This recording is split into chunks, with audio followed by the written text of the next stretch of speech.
back, Mr. Hunt. In your absence, IMF has learned that Cobalt is or was a level 1 nuclear strategist for Russian intelligence.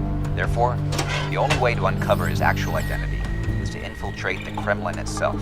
As always, should you or any member of your team be caught or killed, the Secretary will disavow any knowledge of your actions. This message will self-destruct in 5 seconds.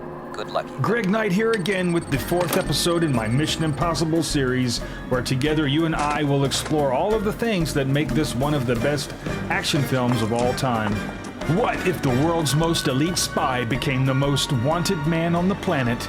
This isn't just another mission, this is Ghost Protocol, a high-octane thrill ride, packed with jaw-dropping stunts, epic set pieces, and the kind of action only Tom Cruise can deliver, literally, on the side of the Burj Khalifa. But how does this 4th installment elevate the franchise to literally new heights?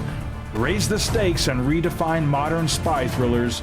Let's break it down from the pulse-pounding opening to the explosive finale. This is Mission Impossible Ghost Protocol Decoded. If you don't want to miss any future episodes, then your mission, if you choose to accept it, is to click that subscribe button and join the team. We're going into the Kremlin. After a mission in Moscow goes terribly wrong, IMF agent Ethan Hunt and his team are blamed for the bombing of the Kremlin. With the agency disavowed and cut off from all support, they're forced to go rogue under a top-secret contingency plan only known as Ghost Protocol. From the opening scenes in Budapest, from the icy streets of Russia to the dizzying heights of Dubai's Burj Khalifa, Ethan and his team must stop a nuclear launch, and they have to do it without backup, without gadgets that work, and with the clock ticking. It's a race against time full of disguises, death-defying stunts, and non-stop suspense.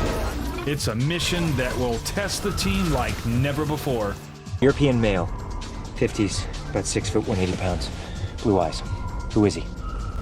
That could be Kurt Hendricks. Cobalt.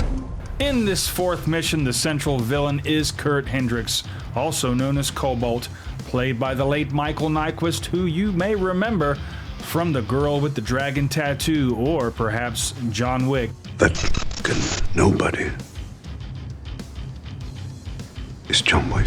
Hendricks is a Swedish-born nuclear strategist turned rogue ideologue who believes that nuclear war is the only inevitable but necessary way to create a stronger, more evolved world. His goal, trigger a nuclear conflict between the United States and Russia and watch humanity reset itself. Sounds chilling, right? Like a plot taken right out of a James Bond film. Whatever do you mean, Mr. Bond? The price for not firing those nuclear missiles. I'm not interested in extortion. I intend to change the face of history. By destroying the world? By creating a world. Hendricks is terrifying, intelligent, resourceful, and ideologically committed, but in execution he's, well, undercooked. Hendricks is surprisingly absent from much of the film. The film's focus is squarely on the IMF team, the stunts, and the mission itself. And, you know, while that certainly pays off for pacing and spectacle, it leaves Hendricks feeling like a sort of a placeholder antagonist, functional but not iconic.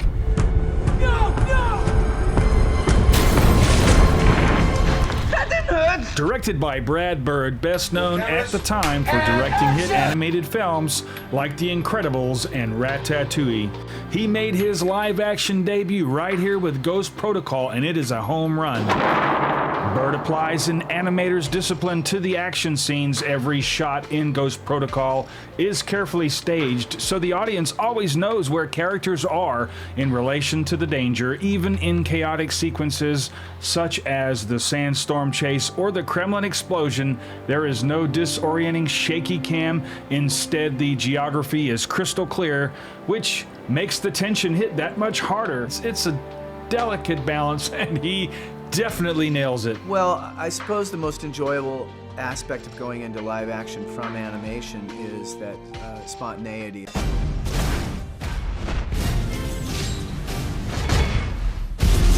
In this Mission Impossible, we have a great cast. The team is fantastic. As a team-oriented franchise, let's break down the main supporting cast, reveal a few hidden gems, and perhaps I can throw in a laugh or two. I'll do my best. And coming in first, we get Benji. Well, no, not that Benji. Simon Pegg is back as the ever-reliable Benji Dunn. Director Brad Bird and the producers saw Pegg's charisma and sharp timing as the perfect way to balance the intensity of the film's action.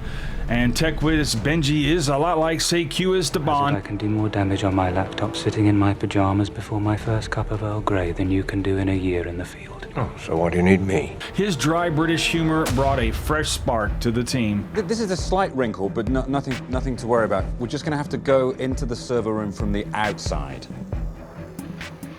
What? And introducing Jane Carter, played in a truly intense way by Paula Patton. As Carter, she brings emotional intensity and serious physicality to the team. Her character is on a revenge mission after losing a fellow agent.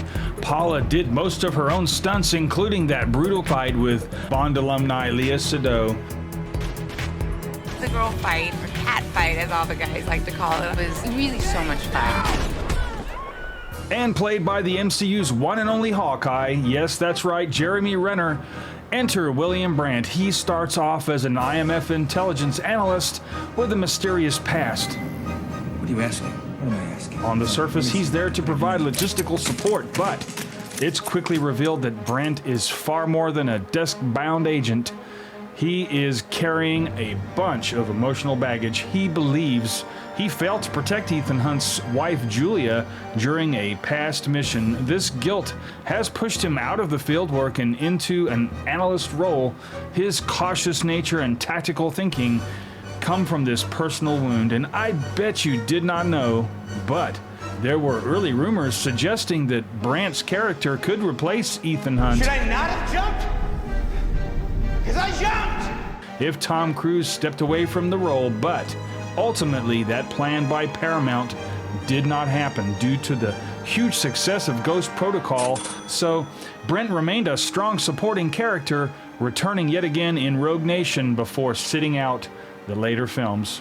And the winner, Miss Fawcett, is... Okay. The winners are Paul Hirsch, Marsha Lucas, and Richard Chew for Star Wars. Movies are magic, but not the kind that happens on set. The real sleight of hand often happens in a small dark room with someone like Paul Hirsch, the editor of the first Mission Impossible and also Ghost Protocol. Now, you may not recognize his face, but you've definitely felt his work from his editing the galaxy-shaking momentum of The Empire Strikes Back to the nail-biting tension of Carrie, or even perhaps the comedic heartbeat of Planes, Trains, and Automobiles, or even Ferris Bueller's Day Off. Hirsch is the man who turns hours of footage into a story that grabs you by the collar and won't let go. So the next time you're holding your breath in a tense scene or laughing at the perfect comedic pause, just remember, an editor like Paul Hirsch was behind the curtains like the Wizard of Oz, making sure every moment hits you exactly where it should. Note that Hirsch won the Saturn Award for Best Editing for this film in 2011, and also an Academy Award as a co-editor on the original Star Wars in 1977. Oh, yeah, Oscar. Yes, I bet you have. The film's action is its crown jewel. The standout, of course, is the Burj Khalifa sequence, arguably the greatest action scene of the 2010s. Tom Cruise scales the actual building using suction gloves, and you have to agree, you feel every gust of wind and every failed grab. It's not just adrenaline, it's storytelling through movement. Also, there's the sandstorm chase through Dubai, the vertical parking garage brawl in Mumbai, and the Kremlin infiltration scenes, all staged with clarity, stakes, and invention. What ties these moments together is that they're not just action for action's sake. Each is rooted in mission failure, improvisation, and team problem solving. My mistake. It is a combination, not a key. You tell me the numbers. 0, 0, 0. That's the stupidest combination I ever heard in my life! kind of thing an idiot would have on his luggage. Thank you, Your Highness. Ghost Protocol is a thrilling reinvention, not just a great action film. It's the blueprint for how to revive a blockbuster franchise with real stunts, check, sharp direction, check, and a focus on collaboration over lone wolf heroics, and that's a big check from me. It cemented Mission Impossible as the gold standard for spy action in the 2010s and beyond. And of course, here we are at the leaderboard part of my video. Yes, it's no surprise that Ghost Protocol is now at the top, number 1. This dropped the other 3 entries each down by 1 spot, with Mission Impossible 2 still trailing in last place in the number 4 spot. But can this pulse-pounding, skyscraper-scaling masterclass in modern action cinema be surpassed by the next entry, Rogue Nation? Well, that's for another day. And as always, I am Greg Knight, and thank you for sticking through the entire mission brief today. I'll see you on the next one. Good night. It's a Swedish-born nuclear strategic... along with getting his face, but you've definitely